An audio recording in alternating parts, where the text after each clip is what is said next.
Nesse momento, eu escolhi um assunto bastante interessante que não foi dado devido destaque no decorrer das aulas anteriores. E o nome desse assunto é Resposta à Acusação. Eu vou tratar nesse momento da resposta à acusação nos procedimentos ordinários e no procedimento sumário. Tudo bem? Então vamos imaginar em que momento é necessária a resposta à acusação. Qual a natureza jurídica dessa resposta à acusação? Vamos partir da petição inicial.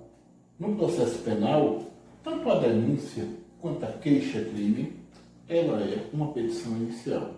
Se ela é uma petição inicial, ela será direcionada ao Estado juiz. Ao receber essa petição inicial, o Estado juiz vai fazer uma análise. Ele vai verificar, ele vai fazer uma análise de mérito, não. Ele vai fazer uma análise de condições de admissibilidade dessa petição inicial. Primeiro, ele vai analisar se estão presentes as condições especiais de uma ação penal. Quais seriam elas? Primeiro, a certeza de materialidade e os indícios de autoria. Ele também vai averiguar os pressupostos processuais. Se estão presentes os pressupostos processuais positivos e se não estão presentes os pressupostos processuais negativos. A partir daí, o juiz, de posse dessa análise, ele vai ou rejeitar essa petição inicial ou vai receber. Ele tem essas duas situações. Se ele rejeitar liminarmente essa petição inicial, que seria a denúncia ou queixa-crime, a pessoa que deu entrada com essa petição poderá recorrer dessa decisão que rejeitou liminarmente essa petição inicial, que seria a denúncia ou queixa-crime. Muito bem? Ok. Se ele não rejeitar, ele recebe a petição inicial. E aí, nesse momento, inicia-se a ação penal. Observe que a partir do momento que ele recebe, o seu primeiro ato vai ser expedir um mandado de citação. Para quê? Para que a outra parte está sendo acusado, o denunciado, ele tome conhecimento que a seu desfavor corre um processo penal. Então ele precisa informar a outra parte e ele vai informar como? Citando. Nesse mandado de citação também vai alertar ele que ele tem um prazo de 10 dias para apresentar a sua defesa. E essa defesa ele chama de resposta à acusação. É nesse momento que o acusado vai apresentar a resposta à acusação. Ele vai ser citado. E a partir do momento que ele é citado também, além de tomar o conhecimento da ação que ocorre contra ele, para que ele apresente essa resposta à acusação. E ele terá um prazo de 10 dias. Mas o que vai conter essa resposta à acusação?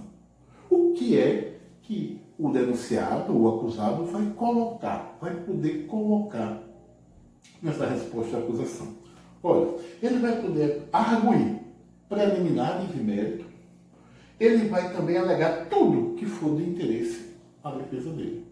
Muito bem? Então ele vai arguir preliminares de mérito e ele vai poder alegar tudo que for de interesse da defesa dele. É importante também que nós tenhamos em mente que nessa resposta à acusação vai conter o rol de testemunhas. As pessoas que ele vai levar para confirmar o que ele alega. Então ele essa resposta à acusação contará também com um rol de testemunhas desse acusado ou desse denunciado. Muito bem, senhores. Um detalhe importante. Quais são as teses que ele vai poder desenvolver nessa petição? Nessa peça, nessa resposta à acusação? Olha, ele vai poder levantar a tese de uma manifesta causa de excludente de ilicitude do fato. Quais são essas causas de excludente de ilicitude do fato? Aquelas previstas do artigo 23 ao artigo 25 do Código Repressivo ou do Código Penal. E ele também vai poder alegar o quê? Uma causa excludente de culpabilidade. Muito bem? Exceto a inimputabilidade inimputabilidade. Inimputabilidade. Ok?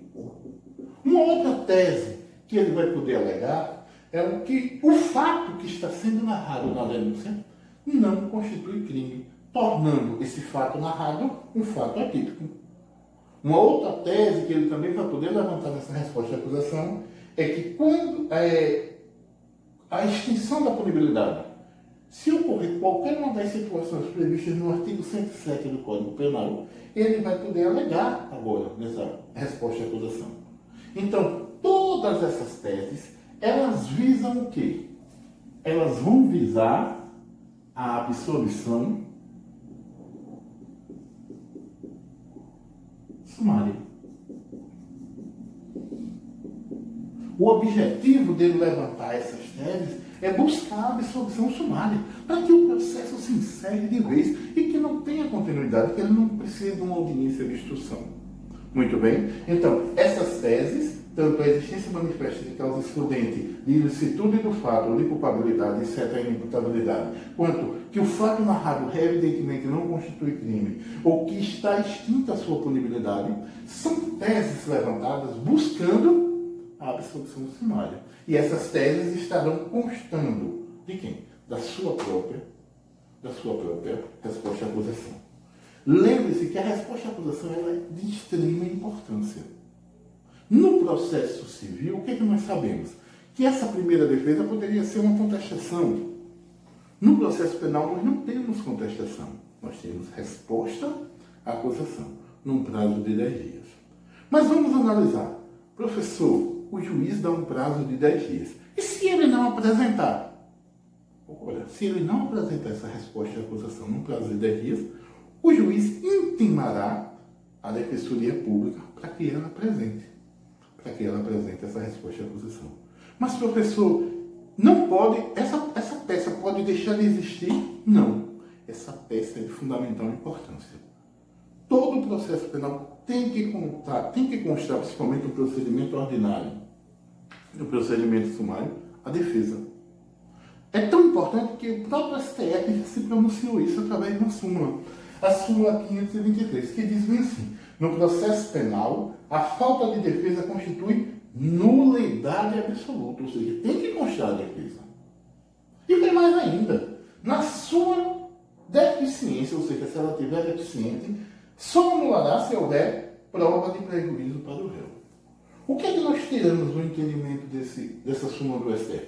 É que a defesa, a resposta à acusação, ela tem que existir. Ela não pode deixar de existir. É por isso que se o réu, se o acusado, se o denunciado não apresentar a resposta à acusação, automaticamente é intimada a defensoria depois do prazo, para que ela apresente. Ela só não pode deixar de existir. É importante que nós tenhamos também um outro aspecto bem interessante. Vamos supor, o réu apresentou sua resposta à acusação, mas ele não apresentou dentro do prazo de 10 dias. Ele apresentou no 11º ou no 12º. O que é que nós observamos? Existe algum prejuízo para o réu? Olha, em termos de defesa, não. Mas preclui o direito dele de apresentar o rol de testemunhas.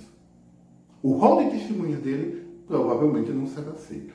É claro que isso é um entendimento da maior parte da doutrina e dos magistrados. Por quê? Porque é uma punição para o réu que não apresentou a sua resposta à acusação no prazo previsto. Então, seu rol de testemunhas fica prejudicado. Preclui o seu direito de apresentar o rol de testemunhas. Ou seja, é uma preclusão, como dita, temporal. Ele passou do tempo de apresentar o seu rol de testemunhas. Diante disso, o que é que nós temos? Nós aprendemos hoje o momento de apresentar a resposta à acusação, ou seja, após a citação. Temos o prazo de 10 dias.